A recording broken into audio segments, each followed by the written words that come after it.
కర్మ ఎవ్వరిని విడిచిపెట్టదండోయ్. ఒకవేళ భగవంతుడైనా కాస్త ఎక్స్క్యూజ్ చేస్తాడు, కొంచెం కన్సెషన్ ఇస్తాడు, కొంచెం ఎగ్జంప్షన్ ఇస్తాడు. కర్మ చస్తే ఇవ్వదు. 1000 ఆవులు 1000 దూడలు ఉన్నాయి. దూడల కట్లు విప్పాం. ఏ దూడ దాని దగ్గరికి వెళ్ళి దాని తల్లి దగ్గరికి వెళ్ళి సరిగ్గా ఆగుతుంది. కర్మ కూడా అంతే. అవశ్యం అనుభోక్తవ్యం కృతం కర్మ శుభాశుభం. వండిన అన్నం తినలేకపోవచ్చు, చేసుకున్న కర్మని అనుభవించక తీరదు. చాలా మంది కొన్ని అనవసర మాటలు మాట్లాడుతుంటారు. బ్రతకదలుచుకోలేదు, చచ్చిపోదాం అనుకుంటున్నా.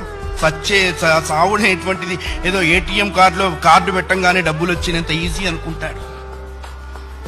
నువ్వు అనుకోంగానే చచ్చిపోతే నువ్వు చేసిన కర్మ అంతా ఎవడు అనుభవిస్తాడు? కర్మానుభవం అనుభవించడం కోసమైనా అది నిన్ను బ్రతికిస్తుంది.